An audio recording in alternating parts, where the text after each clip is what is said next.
देखिए, हड़प्पा संस्कृति का जो भी हमारे पास एविडेंस साक्ष्य मिला है, जैसे खास करके जो लिखित रूप में मिला है, हम उसको पढ़ ही नहीं पा रहे हैं। आप सोच के देखिए, आज से 4000 5000 साल पहले कोई ऐसी योजना के बारे में जिस बारे में अगर कोई ये बोले कि एक ज़माने में हम लोग काफ़ी अच्छे से रहते थे, एकदम सब कुछ एकदम वेल तरीके से था, जैसे गली नाला घर, प्रॉपर एक शहर की तरह जीवन हम लोग जीते थे। एक शहरी जीवन की बात जब भी करते हैं तो सबसे पहले हम हड़प्पा सभ्यता की बात करते हैं। एक ऐसा सभ्यता जिसके बारे में कहा जाता है कि जैसे स्मार्ट सिटी विलेज की बात अभी जो हम लोग करते हैं, वो इसी तर्ज पे है, हड़प्पा सभ्यता के तर्ज पे है। तो स्मार्ट सिटी का पूरा जो प्रोजेक्ट है वो काफ़ी हद तक अगर देखा जाए तो इसी हड़प्पा सभ्यता के तर्ज पर टिका हुआ है। जब आप पूरा का पूरा जो हड़प्पा सिविलाइजेशन पढ़ेंगे तो आपको ये समझ में आएगा कि आखिर क्या रीज़न था स्मार्ट सिटी को उससे कनेक्ट करके देखा जाता है। आज से 5000 साल पहले हम लोग इतने अच्छे तरीके से रह रहे होंगे ये कोई सोच भी नहीं सकता था, और बहुत ही वेल तरीके से रह रहे थे। वो तो भला हो कि इस संस्कृति के बारे में हमें पता चला, वरना हमें तो लगता था कि दुनिया अलग ही तरीके से चल रहा है। अगर हमारे पास ये हड़प्पा सभ्यता के एविडेंस नहीं मिल रहा होता तो अंग्रेज तो हम लोगों को बंदर भालू कह रहा था, सपेरों का देश कह रहा था, इतिहास कह रहा था कि यहाँ पे लोगों को इतिहास की जानकारी ही नहीं है। मतलब ये कहा जा रहा था कि जो भारतीय लोग हैं वो बिल्कुल बर्बर और जंगली तरीके से रहते हैं, हमारे पास कोई इतिहास नहीं है। और जब यही एविडेंस अंग्रेज़ों के हाथ में लगा और जब उन्होंने पढ़ा तो उनका दिमाग खराब हो गया कि ये ऐसा कैसे पॉसिबल है। देखा जाए तो ऐतिहासिक तौर पे हमसे भी ज़्यादा सभ्य तरीके से भारतीय लोग रह रहे थे। दुनिया को सभ्य तरीके से कैसे जीना हो ये सिखाया गया। ये हड़प्पा सभ्यता है। इसका हम लोग एक एक करके सारा टॉपिक को कवर करेंगे। हम आपको ये भी बताएंगे कि एग्ज़ाम में क्वेश्चंस जो है यहाँ से कैसे पूछा जाता है, इसके जो इम्पोर्टेंट जो सारे प्लेस हैं वो देखेंगे, वो किस चीज़ के लिए फेमस है। ठीक है,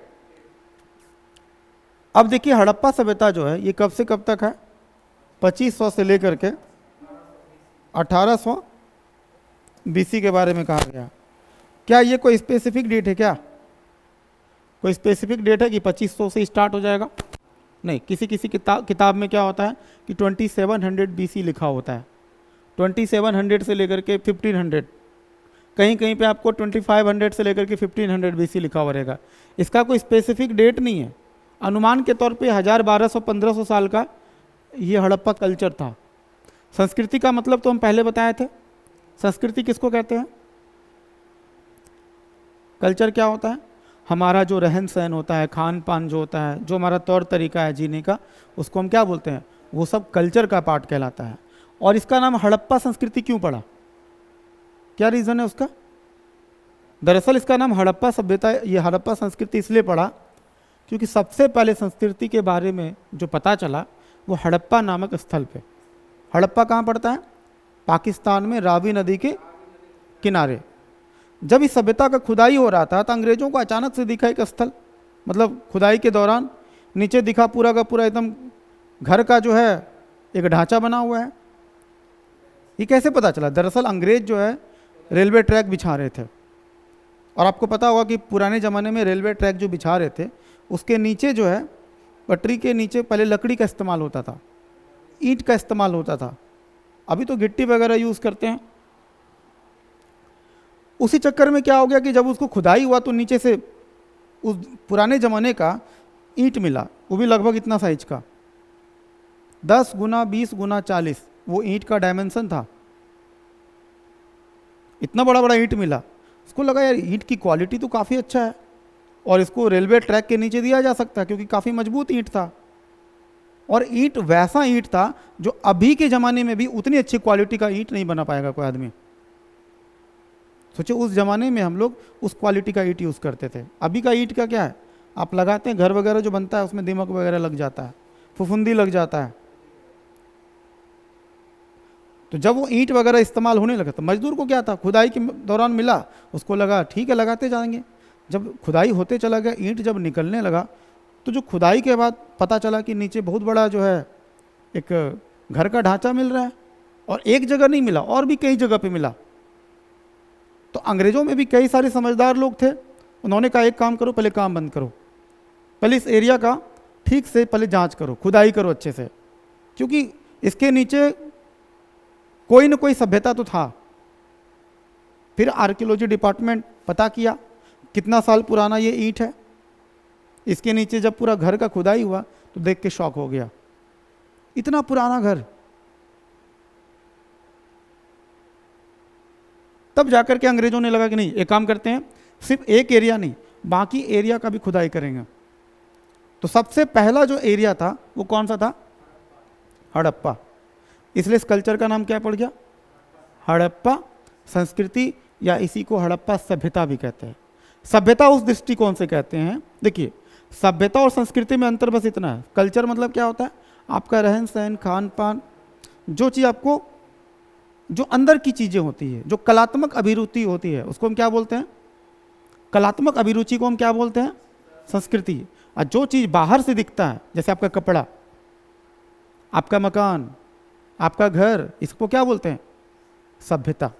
सभ्यता बाहर से दिखने वाला चीज़ होता है, जबकि संस्कृति क्या होता है? अंदर से दिखने वाला चीज़ होता है, अंदरूनी चीज़ होता है। जैसे ये जो हमारा कपड़ा है, ये सभ्यता का प्रतीक है, पर इस कपड़ा को पहनने का जो तरीका है हमारा, वो हमारा क्या कहलाएगा? कल्चर।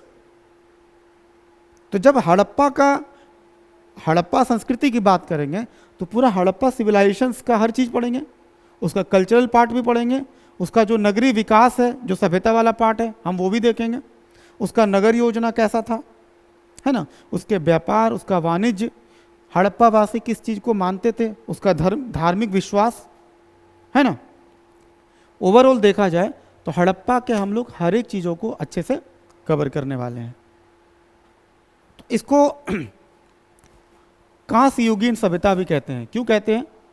क्योंकि उस दौरान सबसे ज़्यादा जिस धातु का प्रयोग किया गया वो क्या है? कांसा। इसलिए इसको क्या बोलते हैं? कांसा। कैसे बनता है कांसा? तांबा को, यानी कि कॉपर को और टीन को अगर मिला देते हैं तो क्या बनेगा? कांसा। क्योंकि आपको पता है कि इस सभ्यता से पहले जो है हम लोग, ताम्रपाषाण काल आ चुका था, और ताम्रपाषाण काल में तांबे का इस्तेमाल करना हम लोग सीख चुके थे। इस काल की खास बात यह है कि तांबे के साथ साथ टीन मिलाना हम सीख गए थे, यानी कि मिश्र धातु का प्रयोग हम क्या किए?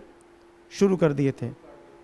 तो तांबे से हम लोग कांसे का प्रयोग करना शुरू कर, चूंकि कांसा ज़्यादा स्ट्रांग भी होता है और तांबा उतना मजबूत होता भी नहीं है।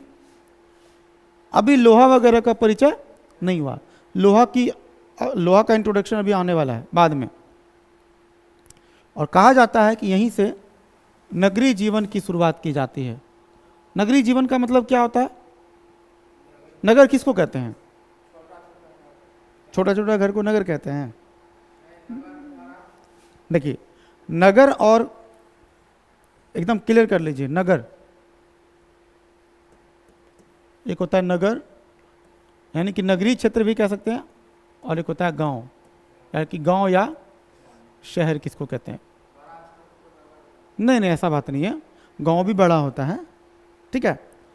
देखिए, कहा जाता है कि जिस क्षेत्र का अधिकांश जनसंख्या कृषि पर डिपेंड हो या एग्रीकल्चरल एक्टिविटीज़ में लगा हुआ हो, कृषिगत कार्य कर रहा हो, यानी जिस क्षेत्र का अधिकांश जनसंख्या कृषिगत कार्य में लगा हुआ हो, यानी कृषि पर डिपेंड हो, उस क्षेत्र को क्या बोलते हैं?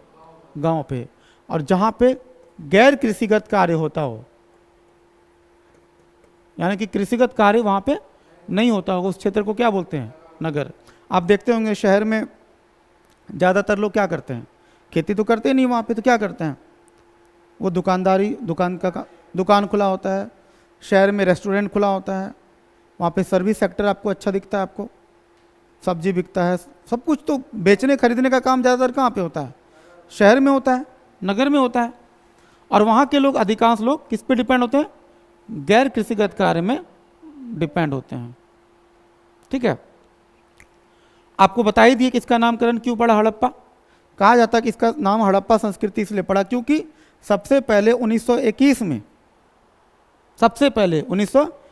में पाकिस्तान के एक प्रांत थे, पाकिस्तान के प्रांत, क्या नाम है उसका? हड़प्पा। हड़प्पा जो है वो क्या है, एक पाकिस्तानी प्रांत एरिया है हड़प्पा। और वो किस नदी के किनारे है? रावी नदी है, रावी नदी के किनारे है। तो पाकिस्तान के प्रांत में अवस्थित हड़प्पा नामक आधुनिक स्थल में चला, इसलिए इसका नाम क्या पड़ गया? हड़प्पा। याद रहेगा। इसकी खोज कब हुई? 1921 में। हाँ, अभी पढ़ेंगे कि इसके खोजकर्ता कौन है। देख लीजिए इधर, इस सभ्यता की खोज मोहनजोदड़ो में राखलदास बनर्जी। देखो, मोहनजोदड़ो भी एक स्थल था, उसका खोज किसने किया? राखलदास बनर्जी। एवं हड़प्पा का कौन किया है? दयाराम साहनी। तो याद रखिएगा, हड़प्पा नामक स्थल का खोज किसने किया? दयाराम साहनी। और मोहनजोदड़ो का खोज किया राखालदास बनर्जी। ठीक है। इसे सिंधु घाटी सभ्यता भी कहते हैं। सिंधु घाटी सभ्यता क्यों कहते हैं? क्योंकि इस सभ्यता के जो अधिकांश नगर थे सिंधु नदी के किनारे बसा हुआ था, इसलिए इसको हम क्या बोलते हैं? सिंधु घाटी सभ्यता। यानी कि उस सभ्यता में वहाँ के लोगों का जो मुख्यतः जो डिपेंडेंसी था वो किस नदी पे था? सिंधु नदी। ऐसा नहीं कि उस काल में कोई खेती वगैरह नहीं होता था, खेती होता था। देखिए, कहते जरूर हैं कि सिंधु घाटी सब एक हड़प्पा संस्कृति एक नगरीय जीवन का आरंभ माना जाता है, नगरीय जीवन का आरंभ है। लेकिन उस जमाने में भी अधिकांश लोग क्या काम कर रहे होते? खेती करते थे। लेकिन खेती किस जगह? नगर वाले क्षेत्र से दूर हटके होता था। ठीक है। अब जैसे एग्जाम्पल के तौर पे महाराष्ट्र को हम लोग क्या बोलते हैं? नगर कहते हैं। मतलब है तो वो राज्य, लेकिन वहाँ पे दिमाग में ये सेट हो गया है कि महाराष्ट्र में चूंकि नगरों की संख्या ज़्यादा होगी, जबकि ऐसी बातें नहीं है। महाराष्ट्र में किसकी संख्या ज़्यादा है? गाँवों की संख्या ज़्यादा है। ठीक है। इसे सिंधु घाटी सभ्यता भी कहते हैं क्योंकि इस सभ्यता का विकास सिंधु नदी के किनारे हुआ था। बता ही दिए। उसके बाद आगे देखिए, कुछ जो इंपॉर्टेंट फैक्ट है जो एग्जाम में ज़्यादातर पूछा जाता है। देखिए,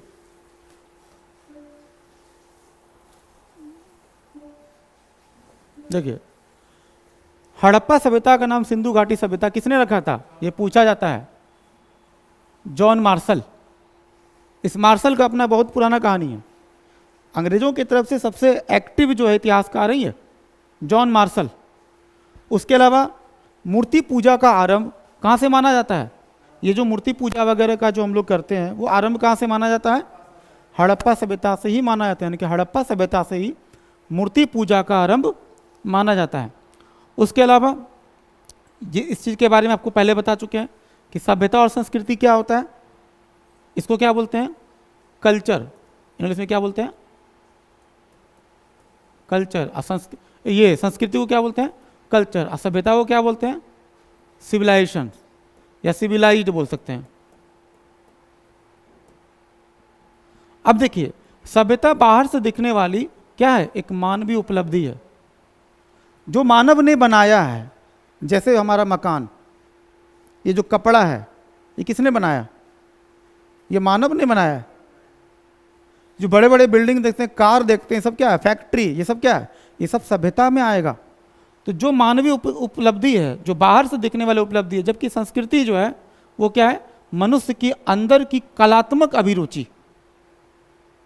कलात्मक मतलब वो उसका अपना स्टाइल। हर आदमी का अपना कलात्मक स्टाइल अलग अलग होता है। कपड़े पहनने का ही सबका तरीका क्या होता है? अलग अलग होता है। तो ये जो कलात्मक अभिरुचि होता है ये क्या कहलाता है? हमारा संस्कृति कहलाता है। जबकि जो चीज़ बाहर से दिखने वाला चीज़ है उसको हम क्या बोलते हैं? सभ्यता दिखता है। सभ्यता में भौतिक पक्ष प्रधान होता है, जबकि संस्कृति में वैचारिक पक्ष प्रधान होता है। हमारे विचार क्या है? वो कल्चर का पार्ट है। हर आदमी के विचार अलग अलग होते हैं और माना जाता है कि हर एक आदमी का जो विचार है वो उसके परिस्थिति का बाय प्रोडक्ट होता है। आपका जो विचार है वो दरअसल आपका नहीं है। जिस प्रकृति, जिस परिवेश में आप रहे हैं, जो पर्यावरण, जो माहौल आपको मिला, आपका विचार धीरे धीरे वैसा ही बनता चला गया। महात्मा गांधी बहुत अच्छी बात बोलते थे। क्या कहते थे महात्मा गांधी? कि आप जैसा देखते हैं, जैसा सुनते हैं, और सबसे बड़ी बात है कि जैसा सोचते हैं, आपका विचार धीरे धीरे वैसा ही होते चला जाता है। हमारा देखने का नजरिया उसी चीज पर डिपेंड करता है कि हमारा सोचने का तरीका कैसा है। और यही चीज क्या कहलाता है? कल्चर का पार्ट है ये। अलग अलग क्षेत्र का आप देखते होंगे, कल्चर क्या होता है? अलग अलग होता है। और ये कल्चर क्या है? ये वैचारिक पक्ष है, और ये क्या है? भौतिक पक्ष। कोई देखते होंगे, आप जाते होंगे अलग अलग घर में, तो कोई घर आप देखते होंगे जिसका कि रहन सहन का तौर तरीका बड़ा अजीब सा होता है। सब कुछ है, घर बढ़िया है, मकान बढ़िया बनाया गया है, लेकिन उस मकान को घर नहीं बनाया गया अच्छे से। मकान और घर में फ़र्क होता है। मकान क्या होता है? एक ढांचा, ईंट सीमेंट गिट्टी का क्या है? एक ढांचा है। घर तब लगता है जब उसमें रहने वाले लोग अच्छे से रहते हैं, तब उसको हम क्या बोलते हैं? घर। ऐसे तो दोनों का देखिएगा तो एक ही जैसा मतलब निकलेगा, घर और मकान तो एक ही जैसा होता है। पर टेक्निकल टर्म में अगर देखा जाए तो मकान अलग चीज़ है और घर अलग चीज़ है। जहाँ अपने लोग रहते होंगे, जहाँ पे लोगों में मेल मिलाप अच्छा होता होगा, जहाँ पे रहन सहन का तौर तरीका अच्छा है, उसको हम क्या कहेंगे? उसको हम घर बोलेंगे। अब यहाँ देखिए, ये जो सभ्यता है, इस सभ्यता में भौतिक पक्ष प्रधान होता है। मतलब वही एक डायलॉग सुने होंगे, हमारे पास गाड़ी है, बंगला है, मकान है, तुम्हारे पास क्या है? तो इस डायलॉग में दो कैरेक्टर एक दूसरे के बीच बातचीत कर रहा है। एक कहता है हमारे पास गाड़ी है, बंगला है, मकान है, तुम्हारे पास क्या है? सेकंड वाला आदमी रिप्लाई क्या देता है? मेरे पास माँ है। है ना? वो शहंशाह मूवी का शायद डायलॉग है, या पता नहीं किस मूवी का, एग्जैक्टली ध्यान में नहीं है। अमिताभ बच्चन का डायलॉग होता है, जंजीर का डायलॉग है क्या? जंजीर या शहंशाह ऐसे कुछ मूवी था, या दीवार, पता नहीं किसी मूवी का डायलॉग है। अब इसमें दो कैरेक्टर, एक कैरेक्टर क्या बोल रहा है? हमारे पास गाड़ी है, बंगला है, मकान है। इसका मतलब वो किस चीज़ की बात कर रहा है? वो अपने भौतिक पक्ष, जो मजबूती है, जो उसने खरीदा है, जो उसने बनाया है, उसकी बात ये कर रहा है। यानी वहाँ वो सभ्यता की बात कर रहा है। अब देखिए, सभ्यता और संस्कृति में देखिए, एक हमारा भौतिक पक्ष है और एक हमारा संस्कृति में क्या होता है? वैचारिक पक्ष, आपको बता चुके हैं। अब इसके आगे देखिए, अभी एक्चुअली क्या है कि लाइट कट गया था, इसलिए आपको ये प्रॉब्लम हो रहा है, इसलिए इसको फिर से शूट करना पड़ रहा है हमको। देखिए, जैसे आपको अभी समझा रहे थे कि जैसे बंगला, गाड़ी, सड़क, हवाई जहाज, जो हम कपड़ा पहनते हैं, भोजन, ये सभी चीज़ क्या है? ये स्थूल वस्तुएं इस सभ्यता की सूचक है। इसको हम क्या बोलते हैं? सभ्यता। जबकि पोशाक पहनने और भोजन करने का जो तरीका है वो क्या है? कल्चर। आपको बताए थे कि कोई भी चीज़ हमारे पास है, लेकिन उसको हम यूज़ कैसे करते हैं वो हमारा कल्चर कहलाता है। जैसे यही चीज़ अगर किसी और के पास होता तो इसको अलग तरीके से यूज़ करता। आप समझ पा रहे हैं? सभ्यता और संस्कृति का बड़ा मेन चीज़ क्या है?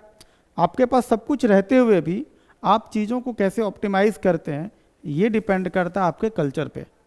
देखते हैं अलग अलग लोगों का रहन सहन का तौर तरीका क्या है? अलग अलग होता है। उसके बाद अब ये देखिए, हमारा जो है हड़प्पा सभ्यता का विशेषता कह लीजिए, या हड़प्पा सभ्यता का पूरा जो सिलेबस है आपको इसी को कवर करना है। उसमें आपका आ जाएगा हड़प्पा सभ्यता का,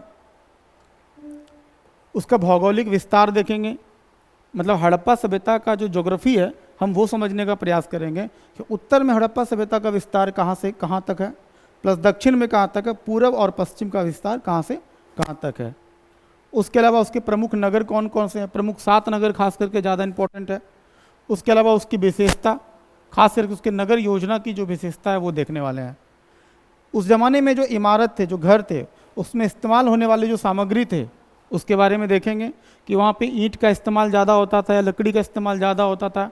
घर बनाने में जो दरवाज़ा वगैरह होता था, उस दरवाजे में किस प्रकार की लकड़ी का इस्तेमाल होता था, खिड़की में किस प्रकार का डिज़ाइन किया जाता, वो हर चीज़ देखने वाले हैं। उसके अलावा इमारत और भवनों के प्रकार, अलग अलग भवन होते थे। जैसे कि कुछ भवन ऐसे होते थे जो प्राइवेट होते थे, मतलब जो निजी तौर पे होते थे, और कुछ सरकारी होते थे। उसके अलावा जो सार्वजनिक इमारत थे, यानी कि पब्लिकली जो सभी के लिए अवेलेबल होते थे। जैसे अभी के हिसाब से अगर देखा जाए, जैसे धर्मशाला सभी के लिए अवेलेबल होता है, रेलवे स्टेशन सभी के लिए होता है। मतलब कोई भी सरकारी जगह जो सभी के लिए अवेलेबल, उसको हम क्या बोलते हैं? सार्वजनिक इमारत बोलते हैं। उस ज़माने में सड़क और उसके नालियों के बारे में देखेंगे, शिल्प और उद्योग के बारे में देखेंगे, व्यापार और वाणिज्य के बारे में देखेंगे, मापतोल प्रणाली कैसा था, परिवहन और जो यात्रा था उस ज़माने में लोग परिवहन के रूप में किस चीज़ का इस्तेमाल करते थे, कृषि का क्या स्थिति था, पशुपालन की क्या स्थिति थी, साथ ही साथ उस ज़माने में जो कला और संस्कृति है वो कितना ज़्यादा विकसित हुआ था, हम लोग वो देखेंगे। उस ज़माने में जो लिखा जाने वाला जो लिपि था, जो सबसे मतलब एक ऐसा चीज़ है जिसको आज तक नहीं पढ़ा जा सका है, उस लिपि के बारे में पढ़ेंगे। उस ज़माने में जो लोग धर्म मानते थे, किस धर्म को मानते थे, सामाजिक स्तरीकरण यानी कि समाज का जो ढांचा है वो किस प्रकार से बटा हुआ था। जैसे कि आज भी देखते हैं अमीर लोग गरीब लोग अलग अलग ढांचे में बने हुए थे। उसके अलावा राजनीतिक ढांचा कैसा था, उस ज़माने में जो लोग मृतक थे, जो लोग मर जाते थे, उनका संस्कार कैसे करते थे, फिर उनका जो कालानुक्रम था, उनका जो टाइम पीरियड था वो देखेंगे। फिर फाइनली देखेंगे उनका पतन कैसे हुआ, और हड़प्पा सभ्यता के बाद की जो स्थिति है वो हम लोग देखने वाले हैं। ये हमारा पूरा का पूरा क्या है, सिलेबस है, और बारी बारी से इसी को हम लोग डिटेल में देखेंगे। ये देखिए हड़प्पा सभ्यता का भौगोलिक विस्तार, ये अक्सर एग्जाम में पूछा जाता है और कई बार इसका सीक्वेंस बना के दे दिया जाएगा आपको। देखिए हड़प्पा सभ्यता के बारे में कहा जाता है कि ये उत्तर में कहाँ पे है, मांडा, मांडा यानी कि जम्मू एंड कश्मीर जो चिनाब नदी के किनारे है, और दक्षिण में ये कहाँ तक फैला हुआ है, दैमाबाद। दैमाबाद कहाँ पड़ता है, ये महाराष्ट्र में। हालांकि गोदावरी नदी कहीं पे लिखा हो, कहीं पे आपको अलग अलग चीज़ें दिख सकता है आपको, लेकिन अभी के लिए तौर पे मान सकते हैं ये गोदावरी के किनारे है, ठीक है। किसी किसी किताब में गोदावरी नहीं भी लिखा होता है।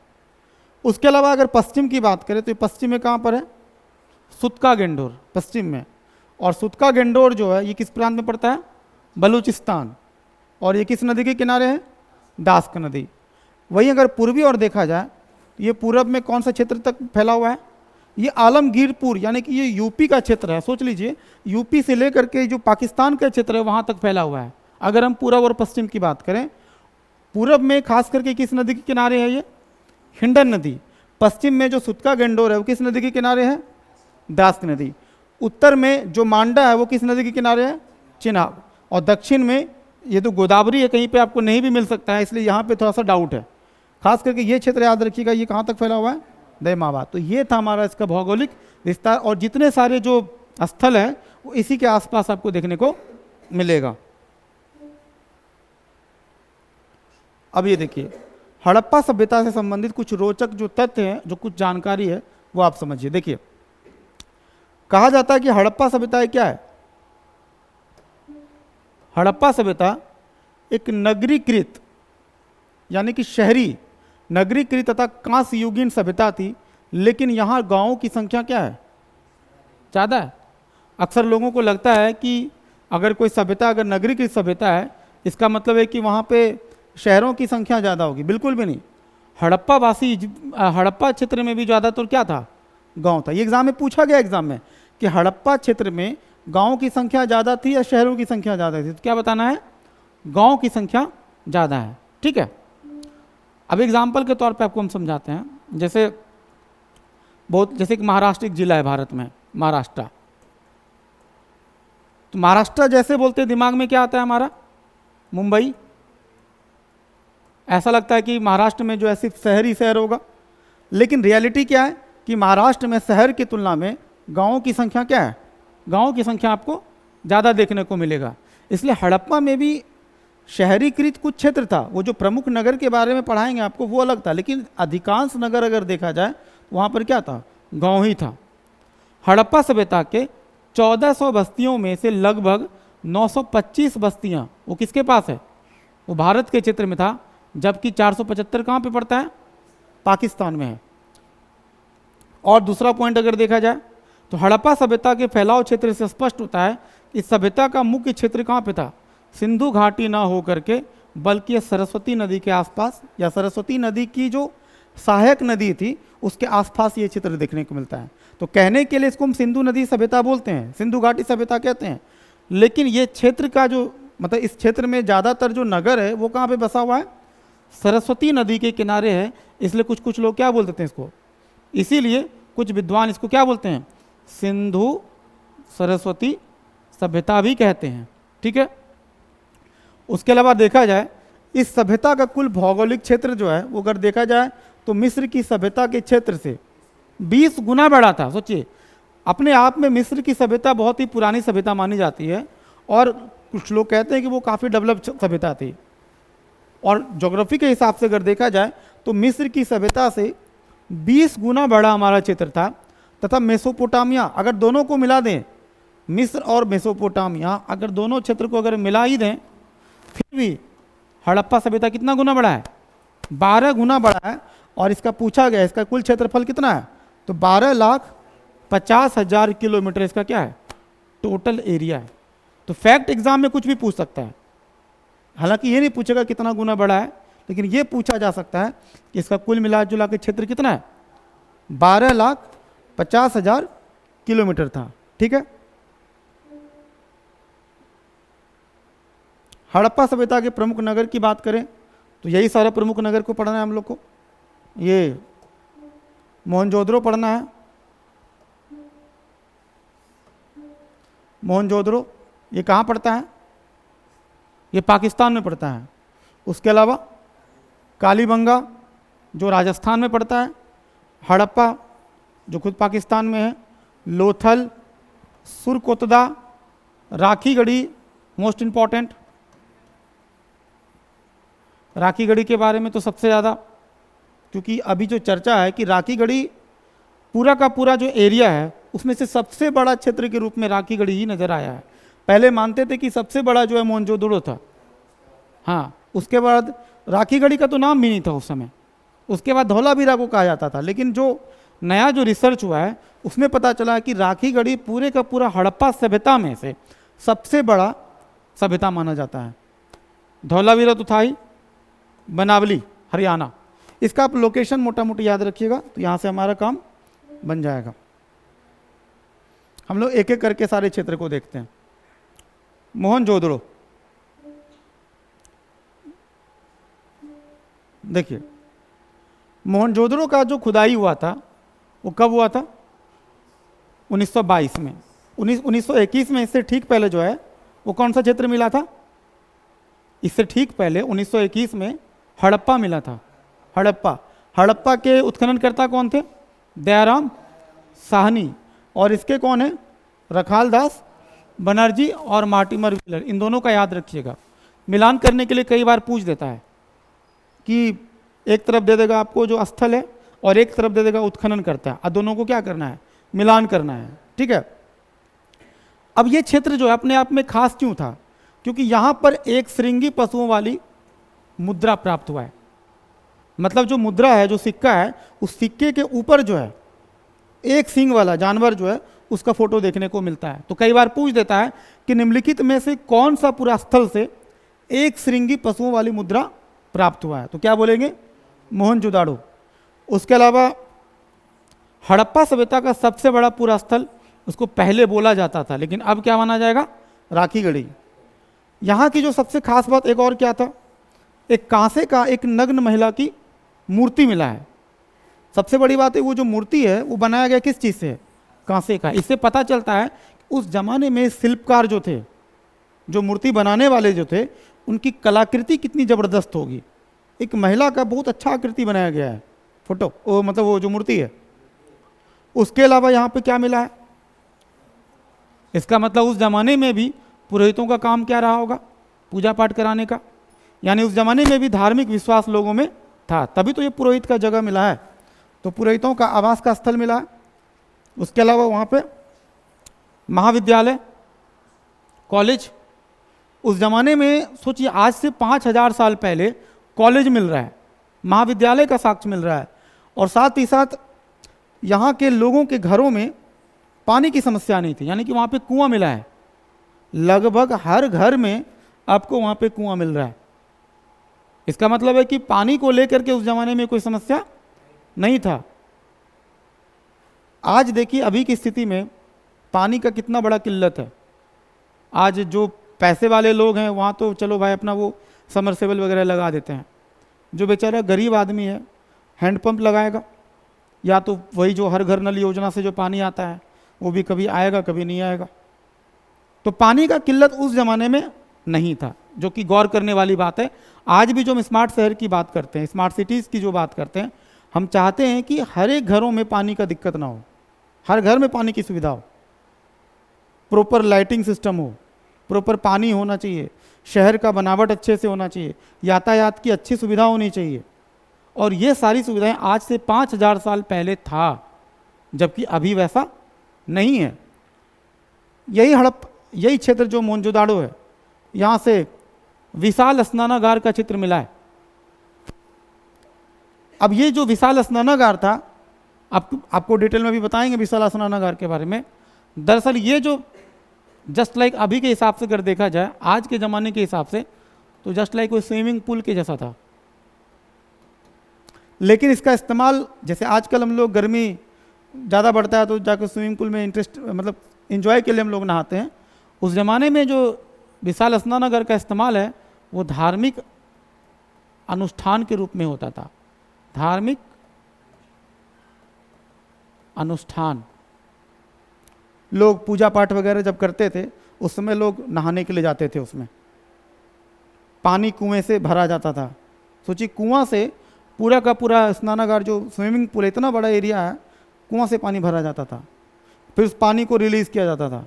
तो बनाया हुआ था, सारा डिज़ाइन वगैरह अच्छे से बना हुआ था। अब प्रमुख नदी किस नदी के किनारे है?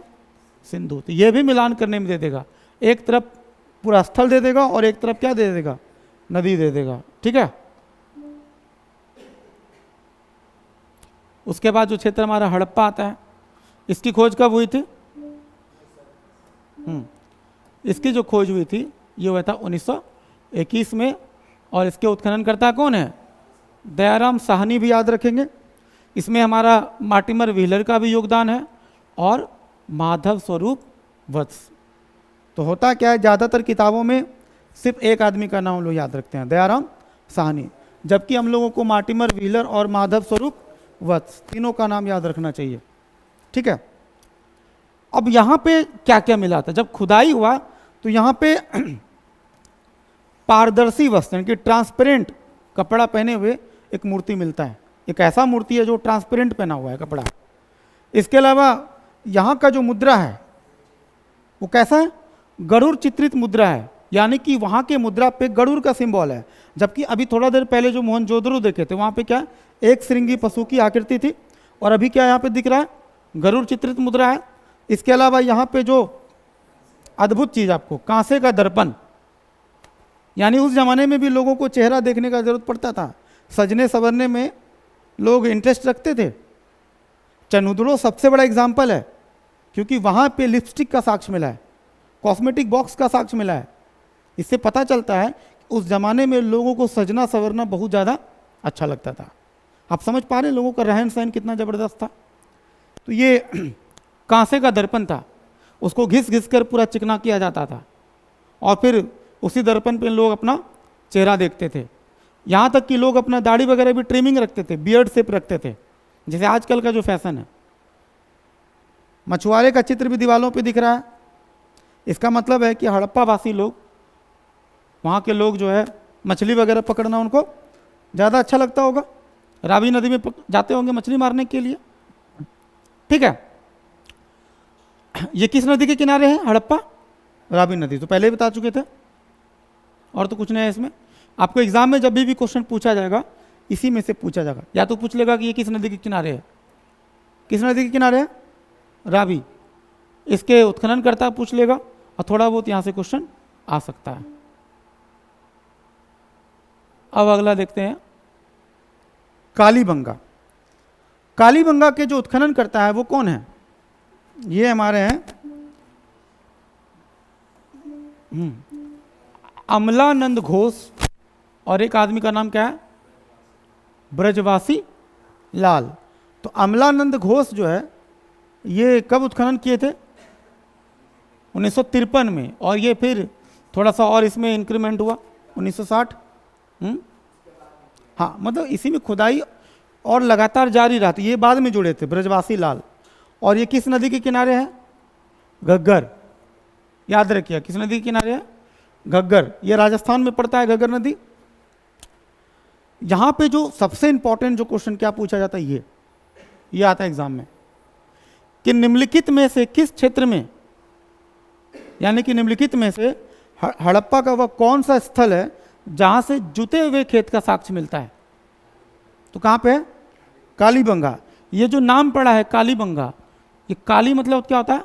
काला। अब बंगा मतलब क्या होता है? चूड़ी। काले चूड़ी का साक्ष्य मिला है, या आप इसको सिर्फ कह सकते हैं कि चूड़ियों का साक्ष्य मिला है। हालांकि यहाँ की मिट्टी भी क्या होती थी? काली। और यहाँ पे क्या मिला है? अग्नि हवन कुंड का साक्ष्य। अरे मोहनजोदड़ो तो स्नानागार में जाके नहाते थे, पूजा पाठ करते थे, पुरोहितों का आवास भी मिला है। और यहाँ पे लोग क्या करते थे? हवन करते थे। वही हवन जैसे आज हम लोग हवन करते हैं, ठीक वैसे उस जमाने में भी लोग हवन करते थे। चूड़ियों के साक्ष्य, ये भी पूछा जाता है कई बार कि निम्नलिखित में से चूड़ियों के साक्ष्य कहाँ मिले हैं? तो क्या बोलेंगे? कालीबंगा। भूकंप के साक्ष्य, ये बहुत ही रेयर इंफॉर्मेशन है, भूकंप। अब इसका जो एविडेंस है कैसे मिला होगा? तो उस जमाने में जो घर गिरा होगा, उस घर में क्रैकिंग जो आया होगा, उस क्रैकिंग को देख के समझ में आया होगा कि ये घर ऐसे कोलैप्स नहीं किया है, ये भूकंप के कारण से गिरा होगा। समझ में आता है कि कोई घर हम तोड़ते हैं तो अलग तरीके से गिरता है, भूकंप के वजह से जो निशान होता है वो अलग तरीके से आता है। उसके अलावा यहाँ के जो घर हैं उनका जो ईंट है वो कैसा है? अलंकृत ईंट, यानी जो डिजाइन किया हुआ जो ईंट है। ईंट भी नॉर्मल ईंट नहीं है, डिजाइन किया हुआ ईंट है, ठीक है। उसके अलावा वहाँ पे जो सब संस्कार होता था, यानी कि जो लोग मरते हैं तो मरने के बाद उनको या तो जलाया जाएगा या तो दफनाया जाएगा। ये दोनों ही तरीका वहाँ पे मौजूद था, इसलिए इसको हम क्या बोलते हैं? Double burial system. और एक अंतिम चीज देख लेते हैं। मृण पट्टिका पर उत्कीर्ण सिंह युक्त देवता की कृति है। ये एक ऐसा देवता है जिसका क्या है? सिंह है। तो उस जमाने में कालीबंगा में आपको ये सब चीज देखने को मिलता है।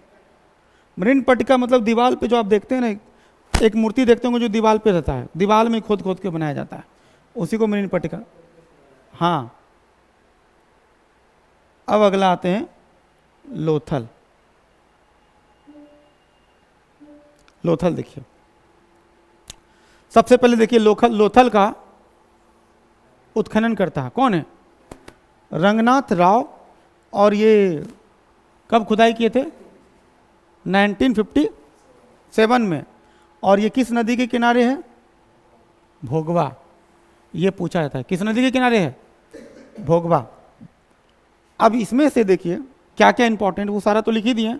अब जैसे कहा जाता है कि सिंधु सभ्यता का, इसको क्या बोलते हैं? पत्तन नगर, यानी कि पोर्ट सिटीज। पोर्ट, इसको पोर्ट सिटीज कहा जाता है। क्या हुआ? अच्छा,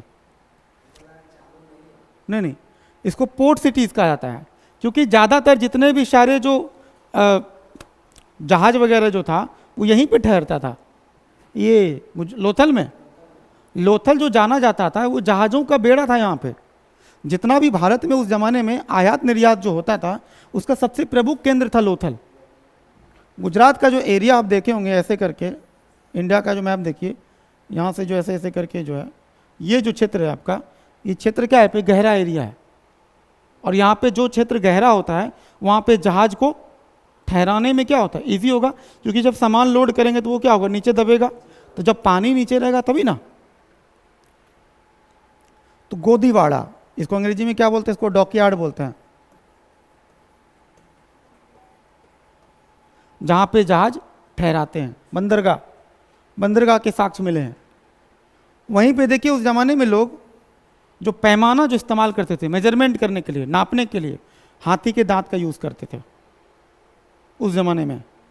और अग्निवेदिका अभी थोड़ा देर पहले देखे, कहाँ पे देखे थे? हड़प्पा में। हड़प्पा में भी अग्निवेदिका देखे, लेकिन यहाँ का जो अग्निवेदिका है वो कैसा है? वृत्ताकार भी और चौकोर भी है, दोनों टाइप का है। अब देखिए होता क्या है, एक ही जगह पे अलग अलग लोगों का मानने का तरीका क्या होता है, अलग अलग। कहीं पे हवन कुंड गोल बनाता है, कहीं पे हवन कुंड चौड़ा बनाया जाता है। उसके अलावा वहां से क्या मिला है, चलाक लोमड़ी का चिन्ह। दीवालों पे लोमड़ी को जो दिखाया गया है बहुत ही चालाक रूप में दिखाया गया है कि लोमड़ी बहुत चालाक होता है। ये बात आज हम लोग सोचते हैं, चालाक लोमड़ी, कहानी भी कई सारा पढ़ते हैं। अब ये चीज सोचिए, हड़प्पा वासी कितना पहले बोल चुके हैं। हमारा जो सभ्यता है कितना पुराना है, हमारा जो कहानी है, कथा कहानी जो भी है वो बहुत ही पुराना है, इसी से पता चलता है। ठीक है, उसके अलावा एक नया क्षेत्र और दूसरा देखते हैं लोथल के अलावा,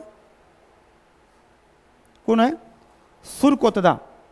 अब देखिए सुरकोतदा से देखिए क्या क्या मिला। सबसे पहले इसके उत्खननकर्ता कौन है, जगपति जोशी, और ये 1964 में खोजा गया है। और ये किस नदी के किनारे है, सरस्वती नदी के किनारे है। यहाँ पे जो कुछ कुछ चीज़ें इंपॉर्टेंट है, सबसे पहला चीज़ क्या है, यहाँ पे तराजू के पलरे का साक्ष्य मिला है। इसका मतलब है कि उस क्षेत्र में तराजू का इस्तेमाल होता होगा नापतोल के रूप में। साथ ही साथ वहाँ पे सबसे इंपॉर्टेंट चीज़, ये ज़्यादातर एग्जाम में पूछा गया है, इसको स्टार बना दीजिए, इसको 5 स्टार दीजिए, क्योंकि सबसे ज़्यादा एग्जाम में ये पूछा गया है कि वह कौन सा क्षेत्र है जहाँ पे घोड़े की हड्डी का साक्ष्य मिला है। देखिए ये इंपॉर्टेंट क्यों है, देखिए आमतौर पे हड़प्पा वासी जो थे वो घोड़े से परिचित नहीं थे, लेकिन ये क्षेत्र एक्सेप्शन के रूप में देखा जाता है क्योंकि यहाँ पे घोड़े के हड्डी का साक्ष्य मिलता है। इसका मतलब है कि ये क्षेत्र तो घोड़े से परिचित था, लेकिन बाकी क्षेत्र घोड़े से परिचित नहीं था। और देखिए यहाँ पे जो समाधान का जो प्रक्रिया था ठीक वैसे ही था जैसे आज है। जब कोई मर जाता है तो उसका जो भस्म होता है क्या करते हैं, कलश उसमें डालते हैं, फिर उसको मिट्टी से पानी में बहा देते हैं, और यही प्रक्रिया उस जमाने में भी था। तो ये था हमारा सुरकोतदा। नेक्स्ट बढ़ते हैं आगे, धौलावीरा। देखिए धौलावीरा जो है, आपको बार बार कहते हैं धौलावीरा अपने ज़माने में माना जाता था कि भारत का सबसे बड़ा पुरास्थल है। वो तो बाद में अभी दूसरे नंबर पे आ गया है। इसके उत्खननकर्ता कौन है, डॉक्टर RS बिस्ट। और ये किस नदी के किनारे है, सरस्वती। यहाँ देखिए ये धौलावीरा किस चीज़ के लिए सबसे ज़्यादा फेमस है, उन्नत जल प्रबंधन व्यवस्था। देखिए बाकी जगह पे जहाँ भी देखे वाटर मैनेजमेंट का जो सिस्टम था, हमें नहीं लगता इससे बेहतर व्यवस्था कहीं भी था। पहला बात तो जितने भी घर थे हर एक घर में आपको कुआं दिखेगा। कुआं जहाँ पे पनघट जिसको बोलते हैं, जहाँ पे लोग नहाते हैं, वहाँ पे पूरा पत्थर वगैरह जो है वहाँ पे दिया हुआ था ताकि पानी वगैरह जब नहाते हैं तो मिट्टी के साथ वो बह नहीं जाए। वहाँ का जो नाला था, नाले पे आपको ढक्कन दिखेगा सब जगह पे। साफ सफाई के मामले में भी ज़बरदस्त जगह है, पानी का कोई प्रॉब्लम नहीं है। अच्छा पानी जो है, ये जो नाला है, वो नाला डायरेक्ट जो है मेन नदी में नहीं मिलता था। क्या किया गया था, बीच बीच में मेन होल बना दिया गया था, जैसे आज का सीवेज लाइन होता है ना, वैसे ही ये गड्ढा इसलिए क्योंकि जब घर से पानी जब जाएगा इसमें तो जो गंदगी वगैरह इसमें फंसेगा, फिर जो ऊपर से पानी बह के फिर इसमें आएगा, फिर कुछ गंदगी इसमें बहेगा, फंसेगा, ऐसे ऐसे करके जाता था। इसलिए कहते हैं कि उन्नत जल व्यवस्था के मामले में धौलावीरा शानदार था। और यहाँ का जो कहा जाता है शैलकृत स्थापत्य के प्रमाण मिले। इसका मतलब क्या है, जो डिजाइन वगैरह पत्थर उत्थर का जो है बहुत अच्छे स्थापत्य के लिए, घरों में जो डिजाइन उजाइन है पत्थरों का बहुत अच्छे से किया गया था। हाँ घरों में पत्थरों का इस्तेमाल किया गया था। उसके अलावा देखिए बनावली में क्या है, यहाँ पर यह पूछा जाता है कि निम्नलिखित में से हल के साक्ष्य का प्रमाण कहाँ मिला, ये पूछा जाता है। हालांकि ये खिलौने के रूप में बाद में एविडेंस मिला है, क्योंकि उस जमाने में जो हल का इस्तेमाल था वो तांबे उम्बे का हल का इस्तेमाल, तांबा नहीं होगा, कांसे का हल का इस्तेमाल होता होगा, तो मिट्टी के हल का साक्ष्य मिला है। क्या बोले, हाँ अरे खिलौने के रूप में मिला है। तो खिलौने से हम अंदाज लगा ली कि उस जमाने में लोग हल से परिचित थे, ये कहने का मतलब है। ठीक है, अभी देखते हैं, अब मान लीजिए आपके पास अगर खिलौने के रूप में रॉकेट मिलता है, इसका मतलब है आज के टाइम में रॉकेट है तभी उसको खिलौना बन रहा है ना। आज से मान लीजिए 2000 साल बाद या 5000 साल बाद कहीं कोई खिलौना मिले, उसमें खिलौना में क्या दिखा रहा है कि तोप है, तो तोप सच में है तब ना खिलौने में दिखा रहे हैं हम। तो इसी प्रकार से उस जमाने में जो खिलौना मिला उससे पता चलता है कि वहाँ पे हल का इस्तेमाल होता था, क्योंकि वो खिलौना किस चीज़ का था, हल का था। उसके अलावा और यहाँ पे क्या है, बैलगाड़ी के पहिए का साक्ष्य मिला, यानी कि यातायात के रूप में बनावली में क्या इस्तेमाल होता होगा, बैलगाड़ी। और इसके उत्खननकर्ता कौन है, RS बिष्ट। और नदी कौन सा है, सरस्वती। ठीक है, अब आगे बढ़ते हैं, राखी गढ़ी देखते हैं। हाँ, राखी गढ़ी सबसे बड़ा, पहला देखिए कि ये उसका उत्खनन करता कौन है, सूरजभान। किस नदी के किनारे है, घग्गर, क्योंकि हरियाणा में नदी बह रही है। और यहाँ पे जो अग्नि वेदिका मिला है, बाकी जगह कहीं पर गोल देखे, कहीं पे चौकोर देखे, लेकिन यहाँ पर जो अग्नि वेदिका बनाया गया, सबसे पहले वहाँ पे क्या किया गया, चबूतरा बनाया गया, चबूतरे। इस चबूतरे के ऊपर जो अग्नि वेदिका बनाया गया, लोग सीढ़ी के माध्यम से पहले चढ़ते थे। अभी भी तो देखते हैं कि चबूतरा होता है, उसके ऊपर हवन कुंड बनाया जाता है, बनता ही है। मंडप, ऊंचा चबूतरा जैसा ही होता था मंडप। अब हो सकता है उस जमाने में शादी वादी लोग मंडप पे ही करते होंगे, क्या पता, कह नहीं सकते। अब उस मंडप का इस्तेमाल किस रूप में करते थे ये नहीं पता है, लेकिन ये जो मंडप था, उस मंडप में भी क्या है, चारों तरफ से पिलर है, यानी ऐसे ऐसे करके 4 पिलर दिया हुआ है। ठीक है, और इसमें क्या किया गया, मंडप बनाया गया, जैसे अभी भी तो मंडप ऐसे ही बनता है। अब इसको क्या किया, भारत का सबसे बड़ा पुरा स्थल, जो पहले बोल चुके हैं, और हड़प्पा लिपि युक्त मुद्रा यहाँ से प्राप्त हुआ है। मुद्रा पे लिपि मतलब अलग अलग डिजाइन भी आपको मिलता है। और यहाँ पे किस चीज़ का इस्तेमाल हुआ है, तांबे का। अब कौन सा बचा, अब ये देखिए, अब जो हमारा अगला जो टॉपिक होगा वही होगा कि हड़प्पा संस्कृति का जो नगर निर्माण योजना कैसे बना, इसको हम लोग डिटेल में देखते हैं, हम लोग अगले वीडियो में देखते हैं। ठीक है, आज इतना ही रहने देते हैं।